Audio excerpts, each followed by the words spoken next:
بیٹھے ہوئے معزز سامعین اعظام، آج آپ کو معلوم ہے کہ یہ اجلاس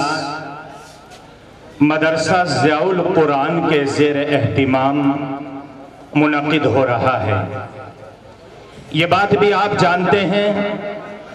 کہ یہ مدرسہ ان مدارس اسلامیہ میں سے ایک مدرسہ ہے کہ جن کا روحانی تعلق محمد الرسول اللہ صلی اللہ علیہ وسلم کا قائم کردہ وہ ادارہ جو آپ نے مکے کے اندر دار ارقم یعنی حضرت ارقم کے گھر میں جس مدرسے کا نام دار ارقم تھا، اور جب آپ مکی زندگی گزارنے کے بعد مدینے کی طرف ہجرت فرماتے ہیں تو وہاں آپ ایک ادارہ قائم کرتے ہیں جس ادارے میں 70 صحابہ زیر تعلیم تھے۔ اس ادارے کا نام صفہ تھا، ایک چبوترا تھا، اور اس چبوترے پر بیٹھ کر حضرت ابو بکر صدیق، حضرت عمر فاروق، حضرت ابو ہریرہ اور 70 صحابہ، اور پھر اس کے بعد وہ تعداد بڑھتی چلی گئی اور اس ادارے کا نام رکھا گیا تھا مدرسہ دارالصفہ۔ اس طرح مکی زندگی کے اندر دار ارقم، مدنی زندگی کے اندر صفہ، یہ دو ادارے قائم کیے گئے، اور اس کے بعد وہ ادارے چلتے چلے گئے ادارہ مکے سے مدینہ پہنچا، مدینے سے مصر پہنچا، مصر سے اندلس پہنچا، شام پہنچا، دمشق پہنچا، غرناطہ پہنچا، الحمرہ پہنچا، اور اس طرح ہوتا ہوا وہ ادارہ 1866 میں دارالعلوم دیوبند پہنچا، اور دارالعلوم دیوبند سے وہ تحریک چلی اور چلتی چلی گئی یہاں تک کہ آپ کی بستی میں، آپ کے محلے میں اسی سے وابستہ ایک ادارہ مدرسہ ضیاء القرآن ہے۔ مدرسہ ضیاء القرآن شہر کے اندر وہ معیاری ادارہ ہے، اور کسی بھی ادارے کے معیاری ہونے کے لیے اس کے جلسے کا ہونا یا اس کا شور شرابہ ہونا یہ اس ادارے کے معیاری ہونے کے لیے کافی نہیں ہے۔ ادارے کے معیاری ہونے کے لیے ضروری ہے کہ اس ادارے میں جو تیار کیا جا رہا ہے وہ لوگوں کے سامنے آنا چاہیے۔ آپ کا یہ ادارہ، جس ادارے میں مالدار آدمی اپنا پیسہ دیتا ہے، وہ غریب آدمی جو صبح اٹھ کر اور شام تک خون پسینہ ایک کر کے محنت کر کے وہ کما کر لاتا ہے،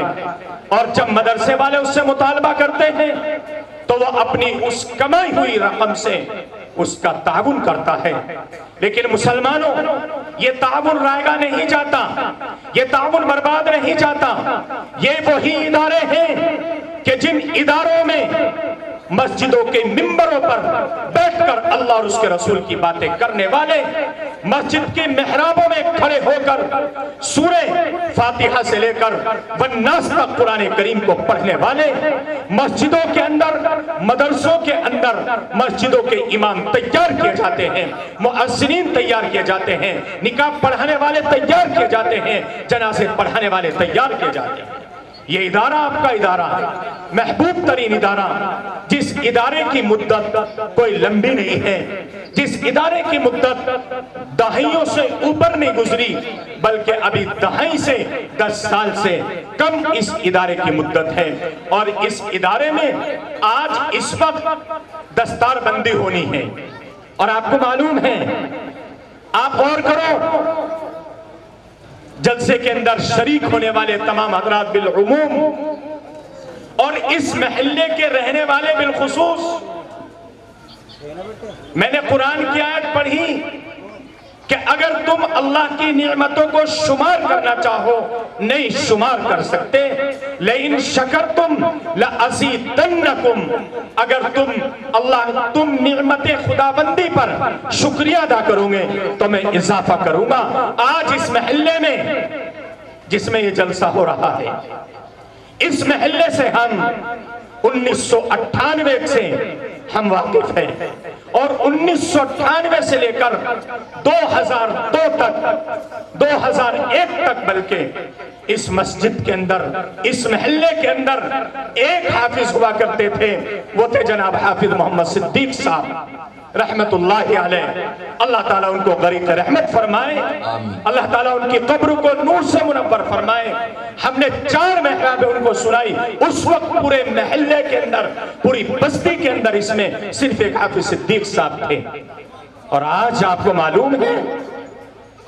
کہ اس 10 سال کے اندر 10 سال سے کم نہیں 6 سال کے اندر مدرسے کو قائم کیے ہوئے 6 سال ہوئے، اور اس میں لاک ڈاؤن کا زمانہ بھی ہے۔ آج اس وقت آپ کے محلے کے اکثر طلبہ، اس مدرسے کے پڑھنے والے طلبہ جو آج علماء ربانیین کے دستہائے مبارکہ سے دستار فضیلت حاصل کریں گے، وہ 1-2 نہیں، وہ 1 دہائی نہیں، بلکہ وہ 4 دہائی سے اوپر اٹھ کر 44 حفاظ ایسے ہیں جو 6 سال میں آپ کے اس ادارے سے فارغ ہو کر آج اس اجلاس میں ان کی دستار بندی ہوگی۔ اور یہ 6 سال کا ریکارڈ نہیں ہے، کیونکہ اس کے بعد جلسے ہوئے ہیں، یہ 2 سال کے اندر اجلاس ہو رہا ہے، اور یہ 2 سال کی کارکردگی ہے کہ 44 بچے وہ ہیں کہ جنہوں نے اللہ کی کتاب کو اپنے سینے میں محفوظ کیا۔ یہی اس ادارے کی کارکردگی۔ تو معلوم یہ ہوا کہ شور شرابوں سے ادارے کا معیار نہیں بنتا، ادارے کا معیار بنتا ہے اس کے مال تیار کرنے سے۔ الحمدللہ اس ادارے نے 44 بچے وہ ہیں جن کی آپ دستار بندی ہوگی 2 سال کے اندر۔ اور پھر ادارے میں یہ نہیں کہ درجہ حفظ ہو صرف، بلکہ فارسی بھی ہے، مولویت بھی ہے، عربی اول دوم سوم 3 جماعتیں ہیں، اور ان میں 1 2 4 طالب علم نہیں ہیں، بلکہ ہر جماعت میں ایک اچھی خاصی مقدار کے طلبہ کی۔ یہ اس ادارے کی غیر معمولی ترقی ہے جو اس محلے والوں کے لیے بالخصوص اور شہر نجیب آباد کے لیے بالعموم ایک اللہ تبارک و تعالیٰ کی عظیم تر نعمت ہے جو آپ کو میسر ہوئی ہے۔ اور آپ یہ چاہتے ہیں، یہ سمجھتے ہیں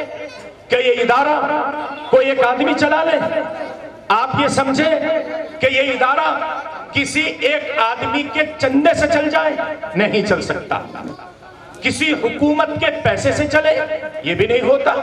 چونکہ دارالعلوم دیوبند کے اصول ہشتگانہ جو ہے 8 اصول ہے، ان میں ایک اصول یہ ہے کہ مدرسہ جو چلے گا وہ دارالعلوم کی وہ تحریک جس سے وابستہ یہ ادارے ہیں، ان اداروں میں جو تعاون ہوگا وہ تعاون آپ کے خون پسینے کے وہ کمایا ہوا وہ پیسہ جو آپ اپنے بچوں کے لیے کماتے ہیں اس میں سے آپ کو دینا ہوگا، تب یہ ادارے چلیں گے۔ اور یہ ہو رہا ہے۔ آپ اپنے اس مدرسے کو کیا دیتے ہیں؟ آپ اس مدرسے کا تعاون سال میں کتنا کرتے ہیں، کتنا ہوتا ہے؟ یہ پوری ہسٹری موجود ہے۔ اور بدگمانی کرنے والے تو بدگمانی کرتے رہے، بدگمان لوگوں نے تو کسی کو نہیں چھوڑا۔ یہ مدرسے والے، یہ علماء سب کی ہائے ہائے بھی سنتے ہیں، سب کی بکواس بھی سنتے ہیں۔ ان کے تن پر وہ کپڑا جو ایک مالدار کے تن پر نہیں ہوتا، اگر ان کے تن پر ہوتا ہے اس کے سلسلے میں بھی یہ نہ جانے کیسے کیسے نازیبا الفاظ سنتے ہیں، لیکن سننے کے بعد وہ اللہ اور اس کے رسول صلی اللہ علیہ وسلم کی تعلیم کو زندہ رکھنے کے لیے، شائع کرنے کے لیے یہ مدرسوں میں خدمات انجام دیتے ہیں۔ آپ نے 1 روپیہ دیا، آپ نے 10 روپے دیے، 100 روپے دیے، 1000 دیے، لاکھ دیے، وہ سب ان کے رجسٹروں کے اندر درج ہوتا ہے۔ پورے سال کی آمدنی جو آئی ہے مدرسے کو، قاری صاحب نے پورا ریکارڈ اپنا جو پورے سال کا ریکارڈ تھا اس کو جوڑا اور حساب لگا کر مجھے بتایا کہ مدرسے کی جو سالانہ آمدنی ہے وہ ہے 31,31,31,185 روپے۔ آپ کو معلوم ہے یہ پیسہ کیسے اکٹھے ہوتا ہے؟ کوئی ایسا نہیں ہے کہ لاکھ 2 لاکھ ایک آدمی نے دے دیے، 10-5 آدمیوں نے 2 لاکھ 1 لاکھ دے دیے اور بس 30 آدمیوں سے جو 31 لاکھ اکٹھے ہو گئے، بلکہ 100 50 200 500 1000 روپے اکٹھے کیے جاتے ہیں۔ مدرسے کا خرچ کیا ہے؟ مدرسے کا خرچ یہ ہے، قاری صاحب نے خرچ بتایا، اور یہ خرچ زبانی نہیں ہوتا، ان کے رجسٹروں میں درج ہوتا ہے۔ اگر 10 روپے کا کوئی سامان آتا ہے تو وہ ماہ تاریخ اور ماہ سامان کے رجسٹروں میں لکھا جاتا ہے، اور ان کا خرچ ہے 37,761 روپے۔ آمدنی یاد ہے نا، 31,31,135 روپے،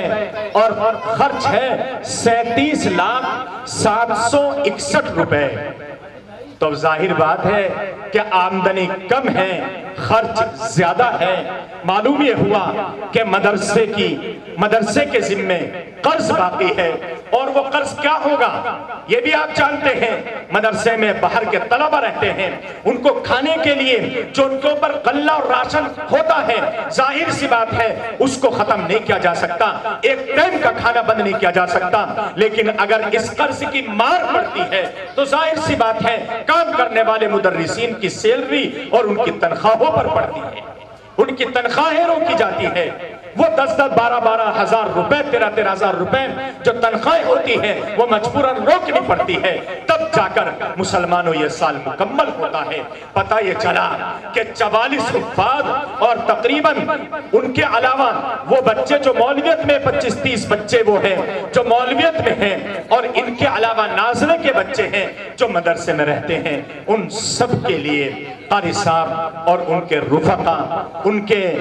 انتظامیہ کے افراد، مدرسے کے اساتذہ، وہ سب محنت کر کے میرے دوستو یہ انتظام کرتے ہیں۔ آج آپ کو بتائیں کہ مدرسے کی یہ کارکردگی آپ